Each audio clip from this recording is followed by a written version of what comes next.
Hi everyone, good morning. कैसे हैं आप लोग? आई होप आप तमाम लोग ठीक होंगे, अपना और अपने परिवार का ख्याल रखे होंगे। दोस्तों, वक्त है कि नहीं कहानी की। कहानी हमारी आज के उत्तर प्रदेश का एक जिला है अमरोहा। अमरोहा का एक थाना लगता है डोली और यहीं का एक गांव लगता है। उस गांव का रहने वाला एक व्यक्ति जो कि फॉर्चून की दुकान यानी कि जनरल स्टोर दुकान चलाता है। 30 अप्रैल 2024 को वह रोते हुए बिलखते हुए थाना डोली में एसएचओ के पास जाता है और जाकर कहता है कि साहब, मेरी बेटी जिसकी उम्र 16 साल के आसपास है, वह मेरे लिए खाना बना करके लेकर के आ रही थी, लेकिन गांव का ही एक लड़का जिसका नाम कुशल होता है, वह मेरी बेटी को बहला फुसला करके ले गया।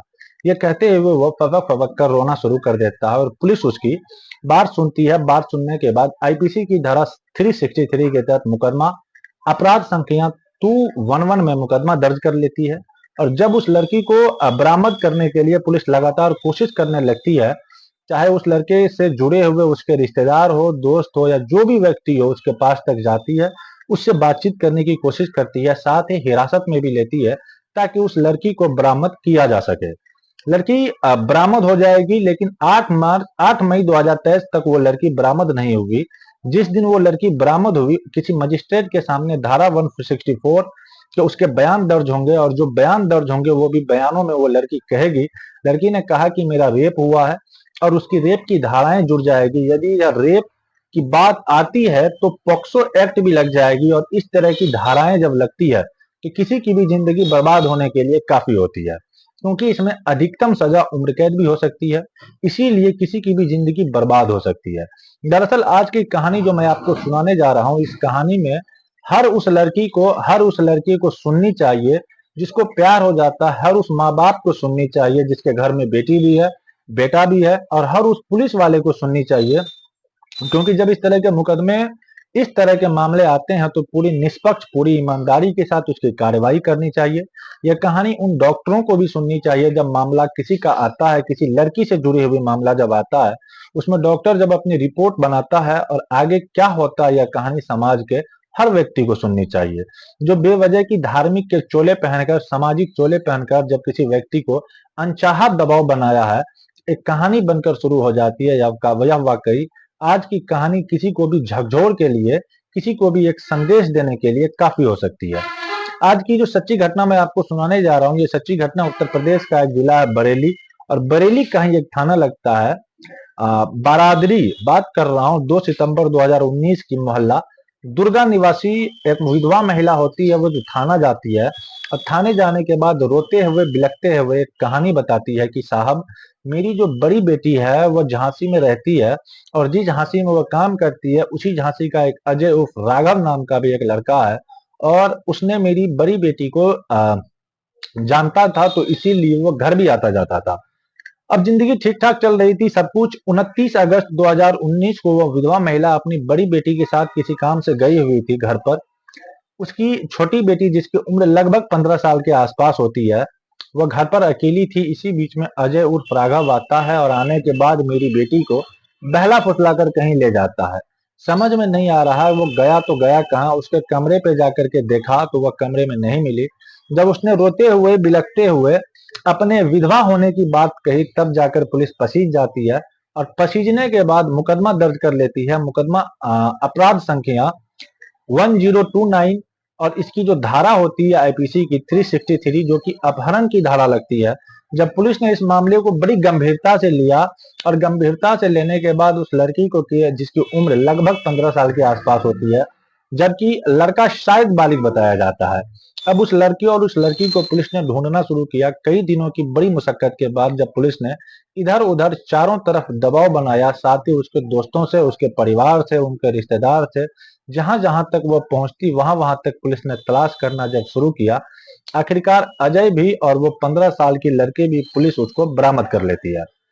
लड़के को हवालात में डाल दिया जाता है और लड़की ने किसी मजिस्ट्रेट के सामने 164 के तहत बयान दर्ज करवाए जाते हैं। और जब बयान दर्ज कराए जाते हैं तो लड़की ने एक कहानी सुनाई। उसने कहा कि साहब, मुझे ये दिल्ली लेकर के गया था, इसने नशीला पदार्थ खिलाया और उसके बाद मेरा रेप किया। मैंने विरोध भी किया तो इसने मुझे मारा पीटा, साथ ही उसने मेरे हाथ पैर बांध दिए और जब इसका मन करता तब ऐसी ही गंदी और घिनौना कृत्य करता था।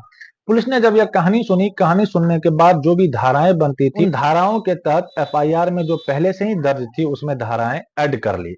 यानी कि पॉक्सो एक्ट की और रेप जैसी धाराएं जब उसमें शामिल कर ली, तो और भी कई धाराएं, मारपीट जैसी जब वो धाराएं शामिल कर ली, तो पुलिस ने इस मामले की चार्जशीट बनाई और चार्जशीट बनाकर अदालत में पेश कर दी। जैसे ही मामला अदालत पहुंच जाता है, जो लड़का होता है उसको गिरफ्तार किया जाता है और उसको जेल भेज दिया जाता है। लड़की को उसकी मां के सुपुर्द कर दिया जाता है। धीरे धीरे लड़की बड़ी होने लगती है, लड़का जेल चला जाता है, कोर्ट में केस चलना शुरू हो जाता है। लड़की बड़ी होती है तो उसकी माँ एक लड़का ढूंढता है, लड़का ढूंढने के बाद उससे शादी करा दी जाती है। लेकिन बीच बीच में शादी होने के बावजूद भी उसे अदालत में आना होता था, और जब अदालत में वो आती थी तो पति के साथ आती थी। इसी तरह से लगातार वक्त आगे बढ़ रहा था, और वक्त आगे बढ़ते बढ़ते फरवरी 2024 आता है, और इसी बीच में पति को झुंझलाहट में था, परेशान था। उस लड़की के जब बयान हो रहे थे, तो बयान होने के बाद उसने अदालत के सामने कहा कि हुजूर, ना तो मेरा रेप हुआ है और ना ही मेरा अपहरण हुआ है। दरअसल मैं उसको पसंद करती थी, इसीलिए अपनी मर्जी से गई थी। अदालत ने जैसे ही यह बात सुनी, अदालत यानी कि अपर सेशन जज ज्ञानेंद्र त्रिपाठी वो कह रहे हैं कि आप जो बोल रही हो जरा सोच समझ कर बोलो, जो भी कह रही हो कहने से पहले सोच समझ के, क्योंकि मजिस्ट्रेट के सामने तुम पहले बयान दे चुकी हो। अब 164 का बयान हो रहे थे तो तुमने कहा था कि तुम्हें बांधा गया था, तुम्हें नशीला पदार्थ खिलाया गया था और तुम्हारा बार बार रेप किया गया, तुम्हें मारा गया, पीटा गया। आज कुछ और बात बता रही हो। उन्होंने कही कि नहीं हुजूर, जो भी मैं कह रही हूँ, ना ही मेरा रेप हुआ है, ना ही मेरा अपहरण हुआ है, बस मेरी माँ ने मुझसे बोला, मैंने वही कहानी आपको सुनाई थी। अब अदालत उस लड़की को देखकर बड़ी हैरान हो गई, जबकि उधर जो अजय होता है वह 4 साल 6 महीने और 8 दिन सलाखों के पीछे गुजार चुका था। अदालत ने जब ये देखा तो अदालत को थोड़ी सी लज्जा आई। अदालत सोचने पर मजबूर हुई कि आखिरकार एक बेकसूर, जिसका कुछ कोई कसूर नहीं था, वो 4 साल 6 महीने और 8 दिन जेल में कैसे रह लिया। अदालत ने तुरंत ही आदेश पेश किया कि इस व्यक्ति को अदालत बाइज्जत बरी करती है, और जिस लड़की ने यह एफआईआर दर्ज कराई, जिस लड़की ने यह मामला दर्ज कराया, उसे मुकदमा दर्ज कराने के बाद जो बयान दिए थे 164 के तहत, इस लड़की पर एक आईपीसी की धारा 195 के तहत परिवार दायर करने के लिए किया जाता है, और इस लड़की को उतनी ही सजा दी जाती है जितना कि उस लड़की ने सलाखों के पीछे गुजारी थी। यानी कि 4 साल 6 महीने 8 दिन इस लड़की को अब सलाखों के पीछे रहना पड़ेगा, क्योंकि एक बेकसूर की जो लाइफ गुजरी है उसके अंदर उसने पल पल किस तरह से जिया है, किस तरह से उसने समस्या देखी है, इस लड़की की इस बात को एहसास होना चाहिए। जैसे ही अदालत ने यह बात बोली, उस लड़की के पैरों तले जमीन खिसक चुकी थी।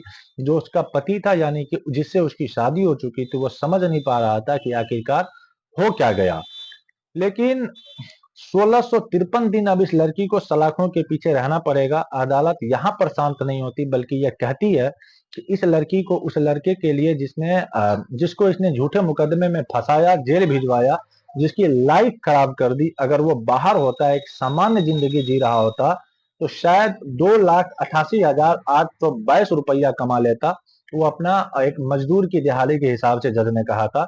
इसीलिए इस लड़की को उस लड़के के लिए इतने रुपये अदा करने होंगे। यदि ये लड़की पैसा नहीं दे पाई तो 6 महीने की सजा और इसे सलाखों के पीछे गुजारनी पड़ेगी। यह कहानी थी, और यह कहानी अखबारों के माध्यम से, सोशल मीडिया के माध्यम से लोगों तक पहुंच जाती है, और उसके बाद फिर लोगों ने इस कहानी को शेयर करना शुरू कर दिया। जो ज्ञानेंद्र त्रिपाठी होते हैं जज साहब, उनकी लगातार तारीफ होने लगती है, और फिर लोगों ने यह दावा करना शुरू कर दिया कि संभवतः भारत के इतिहास में यह पहली ऐसी घटना है जब किसी लड़की को इस तरह से मुकदमे में जेल भेजा गया हो। लड़की जेल चली जाती है, और फिर अखबारों में लिखना शुरू कर दिया कि बरेली शहर के अंदर, बरेली जिले के अंदर लगभग 5,000 ऐसे मुकदमे दर्ज हैं, जिसमें अपराध की जो धाराएं लगी हुई है वो बलात्कार जैसी धाराएं लगी हुई है। अब बलात्कार के 5,000 मुकदमे सिर्फ बरेली में है, तो हम पूरे देश की बात करें तो ऐसे लाखों करोड़ों की संख्या में मुकदमे होंगे। ऐसी न जाने कितनी ऐसी लड़कियां होंगी जिन्होंने 14 15 16 साल की उम्र में किसी से भी प्यार हो जाता है, लेकिन वो सोचते नहीं है कि शायद माँ बाप को यह प्यार मंजूर नहीं होगा। लड़कों को भी प्यार हो जाता है, शायद उन्हें भी मालूम नहीं होगा कि धाराएं क्या कहती है, कानून क्या कहता है। 18 साल से पहले किसी लड़की को अगर आप टच भी नहीं किया जा सकता, उसमें मुकदमा दर्ज होता है। उन लड़की को मालूम ही नहीं होता कि लड़कों या लड़कों को भी मालूम नहीं होता कि वो जो अपनी दोनों अपनी मर्जी से चले जाते हैं, जो समाज होता है, पड़ोसी होता है, दोस्त होता है, फिर उस माँ बाप, उस परिवार के जितने भी परिवार के सदस्य होते हैं, वो लड़की या उस लड़के से जो ताल्लुक रखती है, उनको फिर तमाम तरह के ताने दिए जाते हैं, या कहा जाता है कि तुम्हारी लड़की फला लड़के के साथ भाग चुकी है। भविष्य में उनके रिश्तेदारों को भी दिक्कत आनी शुरू हो जाती है। शायद इसी प्रेशर, इसी दबाव के चलते माँ बाप को वो करना पड़ता है। कई बार होता क्या है असल में कि कोई हिंदू लड़की किसी मुस्लिम लड़के के साथ चली जाती है, और मुस्लिम लड़की किसी हिंदू लड़की के साथ चली जाती है, तो इसको लेकर वह कुछ और भी ज्यादा बदनामी का मामला हो जाता है। और यही कारण है कि कई लोग इतने गुस्से में आ जाते हैं कि अपनों के ही गोद में खिलाया गया, जिनको वो दूध पिलाया गया होता है, उनका ही वो कत्ल कर देते हैं, मार देते हैं। उन्हें लगता है कि शायद इससे हमारी बहुत बड़ी बदनामी होगी, बहुत बड़ी बेइज्जती होगी। लेकिन जज ज्ञानेंद्र त्रिपाठी ने समाज को यह संदेश देने की कोशिश की कि भविष्य में अगर कोई व्यक्ति या कोई लड़की किसी के खिलाफ झूठा मुकदमा या कुछ ऐसी धाराएं लिखवाती है, उसके साथ रेप हुआ है, उसके साथ जबरदस्ती हुई है, तो हो सकता है कि उसको भी उतनी ही सजा मिल जाए जितने की किसी बेकसूर को सलाखों के पीछे गुजारनी पड़ी थी। दोस्तों, इस पूरे घटनाक्रम को सुनाने का उद्देश्य किसी को परेशान करना या किसी का दिल दुखाना बिल्कुल नहीं है, बल्कि आपको जागरूक करना है, आपको सचेत करना है। अगर ज्ञानेंद्र त्रिपाठी जैसे जज अदालत में बैठकर इस तरह की सुनवाई करे, तो मैं कहता हूं कि 5,000 मुकदमे जो बरेली के जिले में चल रहे हैं, 5,000 की बात तो आप छोड़िए, 5 मुकदमे भी सही से अगर लिख दी जाए तो बहुत बड़ी बात होगी। कई ऐसे फर्जी मुकदमे की वजह से जो सचमुच ही पीड़िताएं होती है, सचमुच ही परेशान लोग होते हैं, उन्हें कभी मदद नहीं मिल पाती। शायद यही संदेश देने के लिए जज ज्ञानेंद्र त्रिपाठी ने यह कदम उठाया था। दोस्तों, सैल्यूट करता हूं मैं उन्हें भी, उन्हें वाकई बहुत अच्छा कदम उठाया है। और ऐसे ही अगर 2-4 और जज मामले में कि इस तरह के केस की में सजा हो जाए, तो शायद कोई किसी के खिलाफ इस तरह की मुकदमा दर्ज कराने से पहले 1000 बार सोचेगा। यही थी हमारी आज की कहानी। आई होप कहानी आपको पसंद आई होगी। कहानी अगर पसंद आए तो वीडियो को लाइक कीजिएगा, चैनल पे अगर नए हैं तो चैनल को सब्सक्राइब कर बेल आइकन प्रेस कर दीजिए। मिलते हैं किसी नए वीडियो में नई कहानी के साथ, तब तक के लिए जय हिंद, जय भारत।